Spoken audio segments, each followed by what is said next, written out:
até que provem o contrário.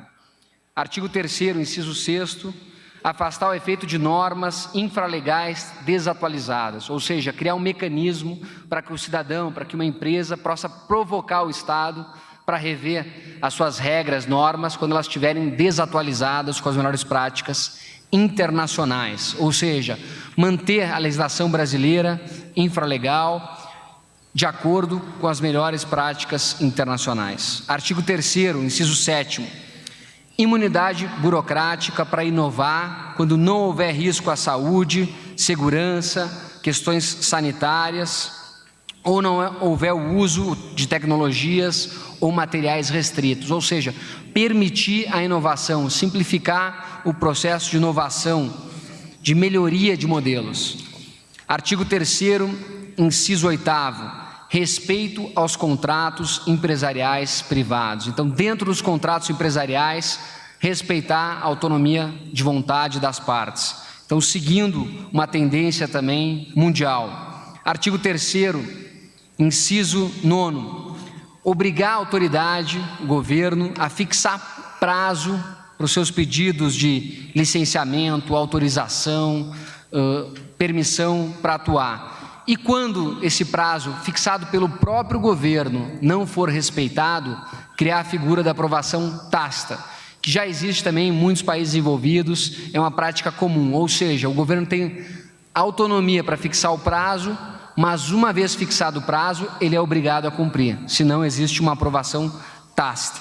Evidentemente que isso não vai se aplicar em atividades de alto risco que possam causar algum tipo de dano para a sociedade.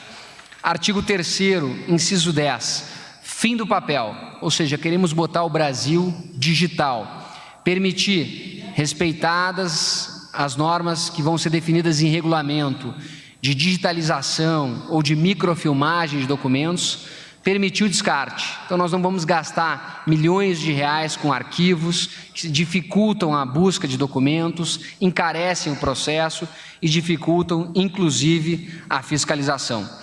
Temos outras mudanças também de leis correlatas que estão dentro da medida, no sentido de aumentar a segurança jurídica, no sentido de aumentar a crença nas instituições democráticas, de uniformizar procedimentos, mas que tudo vai criar um ambiente de negócios melhor no Brasil, vai melhorar a competitividade do Brasil e vai aumentar a liberdade econômica, que tem uma alta correlação com índices de desenvolvimento humano. A nossa equipe está aqui à disposição para receber qualquer pergunta e responder às perguntas pertinentes ao tema da medida provisória de liberdade econômica. A equipe de comunicação tem a íntegra do texto e uma apresentação detalhada com exemplos para distribuir para os veículos de comunicação e para os jornalistas aqui presentes. Bom, a primeira pergunta é da Carla Araújo, do Valor Econômico. Só queria aqui mostrar, a gente fez um documento com esses 10 direitos. A gente vai distribuir isso para poderem ser utilizados, para as pessoas conhecerem e fazerem uso disso no seu dia a dia. Boa tarde. No artigo 18 tem uma lei e uns incisos revogados do Código Civil. Eu queria saber que são esses incisos revogados e essa lei exatamente, o que muda? Senhora, você pode responder? Obrigada. Artigo. Não tem nenhuma revogação do Código Civil. Não tem nenhuma revogação do Código Civil aqui. Não, o artigo 18 não revoga nenhuma disposição do Código Civil. Ele revoga a lei delegada número 4, que é uma lei que já tinha caído em desuso, mas é simbolicamente importante para nós, porque ela representou o tabelamento de preços que causou a hiperinflação nos anos 80. Então, a gente está revogando ela, a gente está revogando algumas outras questões para garantir o efeito vinculante. Não existe qualquer revogação no Código Civil.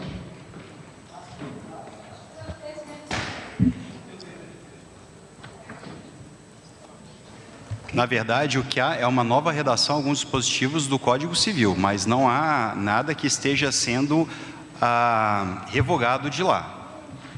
Se vocês quiserem ser mais específicos em algum dispositivo do Código Civil, estamos à disposição. Um exemplo do Código Civil que está sendo alterado é o artigo 50.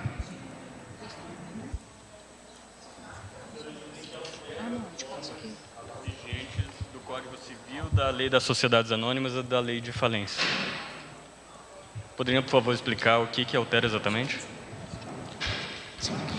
Sim, no Código Civil estão sendo acrescentados incisos ao artigo 50, que trata da desconsideração da personalidade jurídica, com vistas a incorporar uma jurisprudência do Superior Tribunal de Justiça, de modo que aquele pequeno empreendedor que às vezes não consegue litigar até as instâncias superiores do nosso Poder Judiciário, tem a garantia de que essa jurisprudência lhe será aplicada também nas primeiras instâncias, visando dar uma maior segurança de que, por exemplo, ele não responderá com seu patrimônio pessoal se não forem constatadas e provadas determinadas práticas que tipificam a fraude que autoriza a desconsideração da personalidade jurídica, a exemplo de pagamento de contas pessoais pela empresa ou o contrário, sem o que não será possível se aplicar o Instituto da Desconsideração da Personalidade Jurídica. Isso está sendo acrescentado e sendo dada uma nova redação ao Código Civil. Não se trata de uma revogação de dispositivos do Código Civil, senão que o aprimoramento desse artigo. Fala no microfone, por favor. Desculpa. Em todo tipo de delito, de crime por parte da empresa, vai haver desconsideração da personalidade jurídica, é isso? A personalidade jurídica, a desconsideração dela, tal como disposto no artigo 50 do Código Civil, é uma norma geral do nosso ordenamento jurídico. Ela convive ao lado de disposições mais específicas. Por exemplo, na lei de falência ou no Código Tributário Nacional.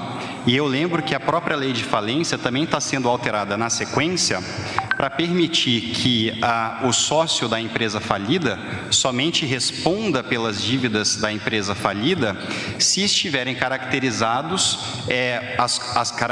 as condutas que agora tipificam a fraude que está no Código Civil, no artigo 50. Então, existem outros dispositivos na legislação que tratam, sim, da desconsideração da personalidade jurídica, mas o artigo 50 ele é muito utilizado quando não há uma disposição especial e ele está sendo aprimorado. E o artigo 50 é o que, secretário, desculpa? É o artigo 50 do Código Civil que trata da desconsideração da personalidade jurídica. É importante para nós destacar que o que a gente está fazendo aqui nada mais é do que garantir a segurança jurídica no país. Já existe uma interpretação do artigo 50, consolidada no Superior Tribunal de Justiça, pessoas mais vulneráveis não conseguem recorrer até o Superior Tribunal de Justiça, a gente está aqui colocando a jurisprudência do Superior Tribunal de Justiça no artigo 50 através de incisos. É disso que se trata essa alteração do Código Civil. E na lei das sociedades anônimas e lei de falência, o que é alterado?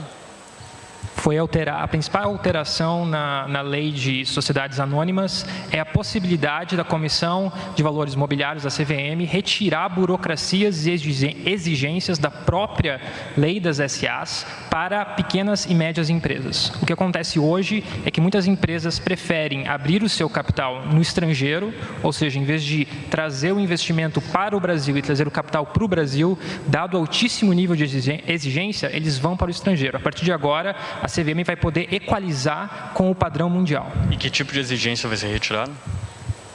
São exigências que versam não somente sobre determinados tipos de comprovante, mas, mais importante, exigências muito custosas sobre o modelo da sociedade anônima que ela precisa ter para se manter no Brasil. Um clássico exemplo é a formação dela, os valores, as obrigações de publicação de balanços e todas as outras questões que, pelo alto custo, inviabilizam que no Brasil isso ocorra. Então, você tem empresas brasileiras querendo captar investidores brasileiros, indo para o estrangeiro para pagar impostos no estrangeiro e prejudicando a todos nós, não só a empresa, mas ao país como um todo. Não vai precisar mais publicar balanço? Não é essa a questão. Esse é um dos exemplos das exigências que existem e que a CVM vai poder analisar. Aí a CVM que vai decidir quais são as normas que vão ser retiradas? Ela vai poder definir qual que é o regime para pequenas e médias empresas. Ok. E só para... O valor... O corte é feito pela CVM de acordo com padrões internacionais. E só em relação aqui a esse primeiro princípio da liberdade de burocracia, essa questão do que é atividade de baixo risco vai ser definida por uma outra lei? Como é que vai ser definida? Se vocês poderiam exemplificar que tipo de atividade poderia ser considerada de baixo risco. E aqui também fala que é independentemente do tamanho da empresa. Então, grandes empresas também poderão atuar sem licença, sem alvarás e etc. A questão principal é se a atividade gera risco ou não gera risco, e não o tamanho da empresa. Você pode ter uma empresa pequena de alto risco que precisa passar por processo de licenciamento, de alvará, etc. Então, o objetivo é esse. Se não oferece risco para a sociedade, o Estado não precisa intervir. Então, esse é o conceito que está por trás dessa medida. Vou dar um exemplo. Uma atividade de corte e costura, uma atividade de sapateiro, uma atividade de uma loja de roupas, não oferece risco à sociedade. Então, vamos deixar de exigir dessas atividades que tenham alvará, autorização, licenciamento, para que o Estado possa focar sua energia nas atividades de médio e alto risco que realmente oferecem algum tipo de risco para a sociedade. Então, nós precisamos ter foco. E quem define isso aí? São os municípios, mas se os municípios não definirem isso aí, vai haver uma regra geral estabelecida ou pelo presidente da República ou pelo comitê gestor do CGSIM. Tem prazo para aprovação? Vamos fazer a regulamentação nos próximos 60 dias. E, secretário, mesmo alvarás, por exemplo, assim, de bombeiros e de outras questões também vão ser suspensos? Por exemplo, vigilância sanitária para lanchonete, alvará de bombeiro para uma oficina de corte e costura, como o senhor citou, isso também vai ser suspenso? Que alvará que a gente está falando? Se for uma atividade de baixo risco, não vai necessitar nenhum alvará. Se for atividade de baixo risco. Mesmo no setor alimentício? Se for classificado como baixo risco, tem que verificar se alimentício vai ser baixo risco ou não. Mas se for atividade de baixo risco, não vai necessitar. Um ponto só importante é que a própria Anvisa já faz esse tipo de corte. E é muito importante clarificar, a gente está tirando o ato público de liberação. A fiscalização, que é onde de fato acontece essas questões, ela continua completamente de pé. Então, o que você vai ter? Você vai ter essa lista de atividades que vão ser definidas do Corpo de Bombeiros, pelo Corpo de Bombeiros, da Vigilância Sanitária, pelo órgão sanitário do município, ou se não pela Anvisa, e assim por diante. E você vai dizer, para essas, a minha fiscalização é depois. É somente isso.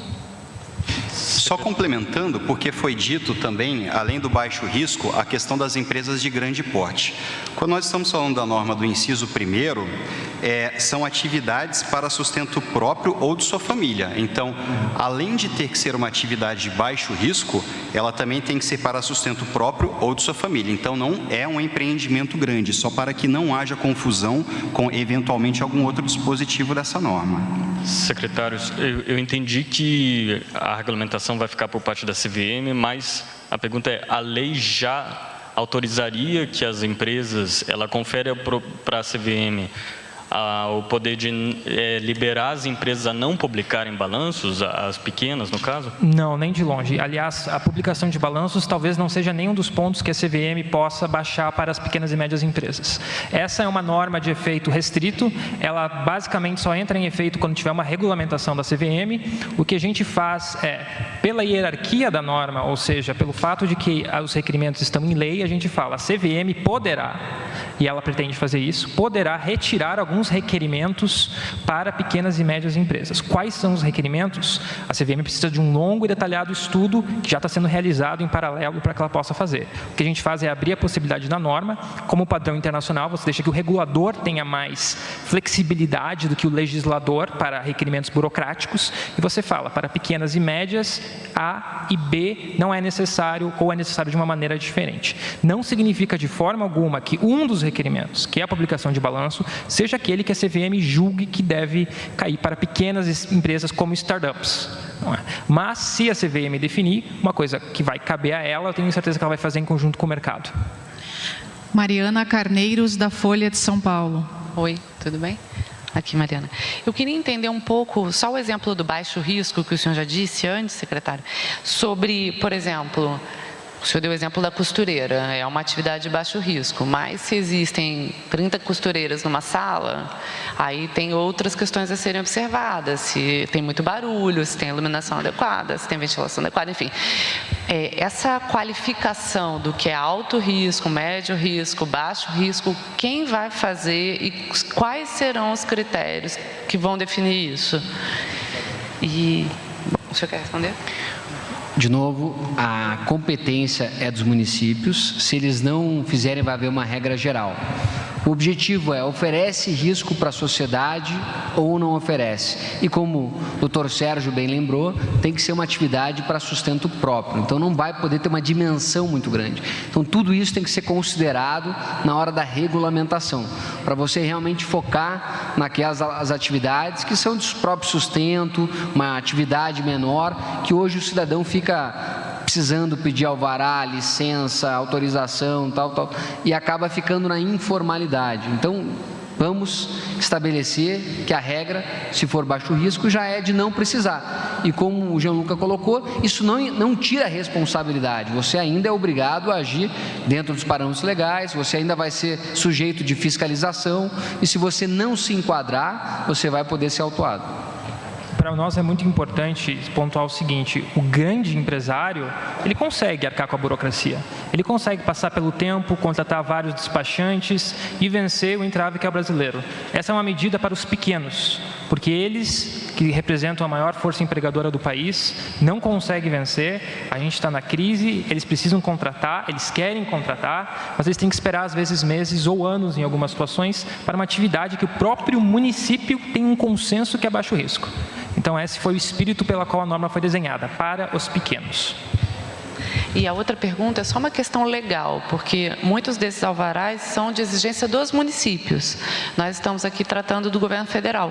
Como é que vai ser a interface legal com cada um dos 5.500 municípios para mudar a norma, para que seja todo mundo igual? Não tenha disputa entre um município e outro. Aqui não precisa de alvará, na cidade do lado precisa, enfim. Mariana, obrigado pela pergunta, pela oportunidade de esclarecer. Nós estamos editando uma medida provisória que é uma norma geral de competência da União. Portanto, ela não afasta a competência legislativa dos municípios para legislarem sobre interesse local. Especificamente sobre a questão do baixo, do médio ou do alto risco, a medida provisória, ela diz como vai ser isso, especificamente no parágrafo 2º do artigo 3º, dizendo que, em primeiro lugar, valerá a disciplina da legislação local, seja ela municipal, distrital ou estadual. Em não havendo essa legislação, vai se passar a legislação geral da União, que no caso vai ser ditada por meio de um decreto que vai definir o que é o baixo, o médio e o alto risco. Enquanto esse decreto não for editado, e se não houver a legislação do município, do estado, do DF, valerá resolução do comitê gestor da Rede Sim.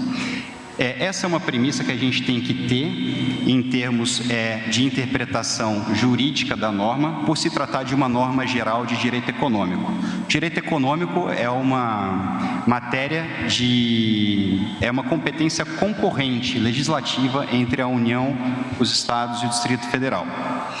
E os municípios podem legislar sobre interesse local. Portanto, quando, por exemplo, essa medida provisória coloca balizas para você desenvolver uma atividade econômica, tendo a sua liberdade de horário, tendo a sua liberdade de local, tudo isso vai ser lido em consonância com a legislação municipal, que, dispondo do interesse local, pode colocar algumas balizas para o desenvolvimento dessas atividades. O importante e o fundamental é que essa atividade normativa, legislativa do município, dentro da sua liberdade, dentro da sua competência, vai ter que obedecer esses parâmetros que agora são dados na norma geral da União, editada por meio dessa medida provisória. Marcela da Reuters. Oi, boa tarde. Dentre esses 17 pontos que foram elencados aqui no release, eu gostaria de saber se o Ministério tem uma estimativa de qual vai impactar de maneira mais positiva a economia, e se há algum tipo de número já que a gente pode divulgar a esse respeito. Por exemplo, na questão da CVM, existe um número de quantas empresas deixaram de captar, ou quanto deixou de ser captado porque tudo era muito complexo, quanto poderá passar a ser captado aqui no Brasil com essa simplificação? E depois, um esclarecimento acerca do ponto 14, liberdade contra abusos. Cria-se o abuso regulatório, situação em que o regulador passa dos limites permitidos pela lei para prejudicar o cidadão. Isso me pareceu um pouco solto, eu queria entender de fato que situação é essa. Obrigada. Primeiro aspecto que você perguntou, é difícil mensurar o impacto da medida, já que isso dependeria do modelo microeconômico muito sofisticado, nós não temos isso aí, mas entendemos que vai ter ainda esse ano um impacto positivo na economia, principalmente para pequenos e médios negócios.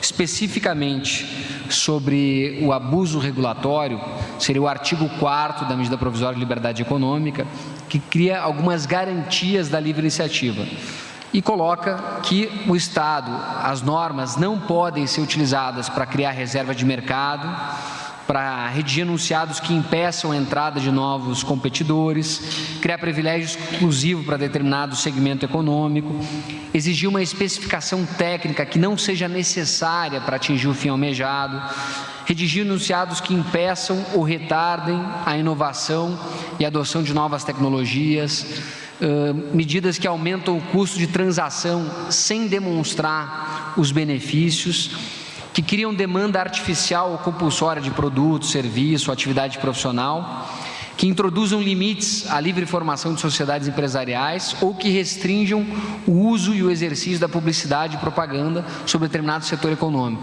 Então, estão elencadas todas as atividades, as ações que podem configurar abuso regulatório. Isso é uma constatação que algumas vezes, principalmente em estados e municípios, pode haver a captura do órgão regulador. Isso é uma medida que acontece, então para você coibir isso aí, você fortalece as medidas para o cidadão, para o empreendedor, para o empresário poder contestar a eventual medida que ela não é proporcional, razoável ou se mostre excessiva. Pedro, da Agência Brasil. Boa tarde. Eu queria... Bom, o senhor comentou que não dá para ter uma ideia de quantas empresas eventualmente poderão ser alcançadas por essa medida provisória. Mas daria para ter uma estimativa, por exemplo, do governo em relação, quer dizer, atividade de baixo risco. Até quanto de burocracia essa MP remove, por exemplo, para uma atividade em geral de baixo risco? É evidente que isso pode variar de município para município a partir de uma regulamentação, mas dá para ter uma ideia do impacto assim, numa atividade convencionalmente de baixo risco, o que ela passa... por exemplo, falou que isso também, hoje em dia, essa burocracia gera informalidade. Dá para ter uma ideia de quantas atividades poderão passar a ser formalizadas a partir disso? E só para ficar claro, então, os governos municipais poderão, por exemplo, estabelecer diferentes... Quer dizer, uma atividade que, como a colega perguntou, em um município que é de baixo risco e outro pode não ser considerada, ou a lei não, ou a medida provisória, ela não permite isso, se uma coisa vai ter que se equivaler à outra. Você pode ter, começar pela segunda questão, você pode ter diferenças entre municípios. Isso é saudável, isso gera uma competição regulatória nos municípios para que tenha uma legislação melhor, mais atrativa dos negócios. Isso é muito comum em federações como nos Estados Unidos, você ter diferença entre municípios, entre estados. O município de São Paulo é um exemplo, ele já fez uma classificação de atividades de baixo risco, médio risco e alto risco. Nós vamos ter uma classificação geral e se o município quiser adotar a classificação geral, ele pode adotar. Se ele quiser criar uma outra classificação, ele pode adotar. Isso, evidentemente, aqueles que estiverem usando o padrão nacional, fica muito mais fácil receber investimentos, receber a expansão de redes, de varejo, de franquias, que já vão saber o tratamento que elas vão ter em determinados municípios. Sobre o impacto regulatório, se for uma atividade de baixo risco, ela não vai precisar mais ter alvará. Então, em alguns casos, pode ser 2, 3, 4 pedidos que ela tem que fazer em diferentes repartições para ter toda a sua atividade regulamentada. Então, eu sou um cidadão brasileiro, eu quero abrir uma atividade de baixo risco, meu município, por exemplo, ele diz que um chaveiro de até 20 metros quadrados, num zoneamento, o baixo risco cuida até disso, ele fala assim, nessa zona da cidade, fala assim, para ali você é baixo risco. Tudo que o chaveiro vai ter que fazer é ter um CNPJ, que ele vai poder cada vez mais fácil agora com a medida provisória que também estabeleceu o registro automático de empresas, ele vai, no futuro, poder entrar num site, obter o CNPJ, e essa é a única, vai poder também entrar num site, ver qual que é a atividade de baixo risco para a área dele, tem um CNPJ, está livre para fazer seu próprio trabalho. A nossa preocupação é que existe uma preocupação que os municípios não pelo menos tenham uma listagem mínima de baixo risco que seja condizente com todo o país, que seja lógica e que seja saudável. Então a gente também altera a lei da Rede Nacional de Simplificação de Negócios para estabelecer que os consorciados, os municípios e estados consorciados a essa rede vão ter que obedecer uma listagem mínima, como se fosse um mínimo denominador comum para todos os consorciados. Essa é a ideia para que a gente tenha pelo menos um padrão nacional de desburocratização, sendo que os municípios que querem competir, que querem gerar emprego, que querem receber investimentos, vão poder se sobressair como uma competição saudável, como deve ser uma federação. Última pergunta, Manuel, do jornal O Globo. Boa tarde. São algumas questões. Primeiro, quais serão os prazos de regulamentar essas normas? Porque tem várias coisas aqui, dependem de normas infralegais. Eu quero saber quais são os prazos delas, das principais. Uma outra questão, como é que vai funcionar essa liberdade de definir preços? O que é isso na prática? O governo está fazendo uma MP dizendo que vai ter liberdade para definir preços, no momento que o próprio governo está intensificando a fiscalização de um preço tabelado, que é a tabela do frete. Eu quero entender se isso não interfere, são dois discursos diferentes. O governo, no momento, fiscaliza e cria uma tabela do frete, no segundo momento diz que os empreendedores terão liberdade para definir seus preços, se não há uma divergência nisso. Mas é essa a questão. Obrigado. Nós pretendemos regulamentar essa medida provisória nos próximos 60 dias. As áreas já estão trabalhando, focadas para fazer essa regulamentação. Temos total interesse que saia o quanto antes possível. Estamos trabalhando com um prazo de até 60 dias. E esse artigo da flutuação de preço, ele é importante porque ele reafirma a convicção nessa medida, na importância disso para uma economia, para oferta e demanda, e sabendo que tem áreas que são reguladas, que já existe previsão legal e, portanto, o governo vai observar. A questão do tabelamento do frete já vinha da gestão passada, isso foi um acordo para se manter isso aí, mas nós temos que dar a direção, o norte que o Brasil precisa caminhar. E se houver realmente uma atividade concorrencial, onde você vai ter oferta e demanda definindo os preços, entendemos que é bom para a economia. Então, é reafirmar a crença na importância de ter isso aí. Lorena, do Estadão.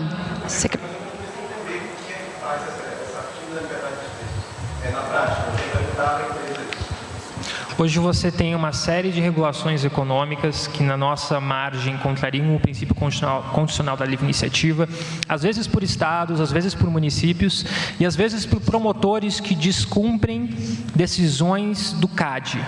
O que a gente está fazendo agora é transcrever uma lei econômica na lei e dizer alterações de oferta e demanda causam alterações de preço. E se o legislador gostaria que aquele preço não flutuasse, ele vai ter regulado aquele mercado. Mas se o legislador não fala que aquele é um setor regulado, esse é o CAD e os órgãos de defesa do consumidor, que têm sua legislação preservada, não definiram que há uma violação ao direito de concorrência, aos direitos do consumidor, então existe a partir de agora um direito pessoal, potestativo, da parte do empresário, de flutuar o seu preço conforme alterações da oferta e demanda. Essa é uma grande garantia para a gente sinalizar para o Brasil que esse é um país que aceita pela primeira vez na história a economia saudável de mercado, abraça os princípios de livre iniciativa dentro do Estado Democrático de Direito e vai seguir lutando para cada vez mais receber novos modelos competitivos de mercado. Oi, Lorena, do Estadão. Obrigada. Tem umas coisas aqui que eu não consegui entender. No artigo 14, tem uma série de alterações que falam de CARF, do que a PGFN pode executar, do que os auditores fiscais podem lançar de crédito. Eu queria que vocês resumissem para a gente, explicassem quais são as mudanças. E só mais uma coisa, também tem um artigo que revoga o Fundo Soberano. No ano passado tinha sido uma MP já com essa revogação, ela caducou? Não me lembro agora. Por que foi incluída essa questão de revogar o Fundo Soberano nessa MP? Começar pela 10.522, que é a lei que trata da PGFN, da Receita, mas agora não se limita a isso. A ideia, na verdade, a gente está intimamente ligado ao princípio da isonomia e objetivar, impedir que decisões para pessoas na mesma situação sejam díspares. Isso não só no âmbito administrativo, o que a gente pretende é que a administração, então, passe a respeitar as suas decisões e apliquem os entendimentos para todas as pessoas na mesma situação. E em havendo na legislação alguma controvérsia, e essa controvérsia em sendo judicializada, a ideia é que, se definindo qual é, então, a melhor interpretação, a administração se vincule a esse entendimento judicial. E aí eu passo, então, a garantir a todo cidadão, não apenas aquele que se socorra do judiciário, o direito de ver reconhecido o seu direito, que já foi assim dito pelo Superior Tribunal de Justiça, pelo Supremo Tribunal Federal. Ou seja, o que a gente traz, na verdade, então, é um ambiente de segurança jurídica e previsibilidade. Enquanto a administração reconhece os precedentes, ela reduz a litigiosidade, reduz os custos de conformidade, ou seja, reduz o tamanho do Estado onde é desnecessário. E aí, com isso, a Procuradoria, na verdade, já tinha uma política, ou seja, a lei, na verdade, já existia, a 10.522 já previa isso, uma vinculação. O que foi feito é que se expandiu agora para toda a administração pública federal. O que a Procuradoria fazia junto com a Receita Federal, de vincular o órgão que constitui o crédito aos precedentes judiciais, às decisões dos tribunais superiores, agora pode ser feito em qualquer matéria, de qualquer ministério, pela Conjur, pela PGF ou pela PGU. Vou recorrer num processo em que a Justiça já decidiu que eu perdi. Exatamente. É a administração deixar de litigar quando, em determinadas situações que estão ali nos incisos, já se sabe o resultado daquele litígio. Ou seja, não se pode mais embarrear, ficar empurrando o processo. Ou seja, a gente reduz o problema do judiciário, inclusive de número de processos, e você coloca todos os cidadãos, contribuintes, no caso da PGFN ou Receita, e outros no mesmo patamar. Ou seja, você não estimula um corre-corre judicial, muito pelo contrário, em havendo uma decisão, um paradigma fixado, todos têm direito à aplicação daquele precedente, desde que internalizado segundo as normas que estão previstas ali. Então, esses lançamentos de crédito também é a mesma coisa. O auditor fiscal não vai lançar crédito ele não pode. O auditor fiscal já hoje, ele não lança, por exemplo, enquanto há uma DI ou uma repercussão geral ou um recurso repetitivo julgado, nos termos de um parecer que interpreta essa decisão, um parecer de força executória, que diz, o órgão jurídico diz para o órgão que constitui o crédito quais são os limites daquele julgado, e aí a administração passa a observá-lo de forma como se lei fosse. Então a ideia é que a gente faça isso, a Receita já faz, e que todos os outros órgãos da administração também passem a fazê-lo. E aí, em relação ao CARF e outros pontos, diz respeito aí à racionalidade, ao Estado atuando de forma eficiente, no sentido de não causar mais prejuízo, ou seja, não gastar mais recursos do que aqueles que podem ser obtidos em eventual recurso. Então, a ideia é racionalizar e reduzir o contencioso administrativo e judicial.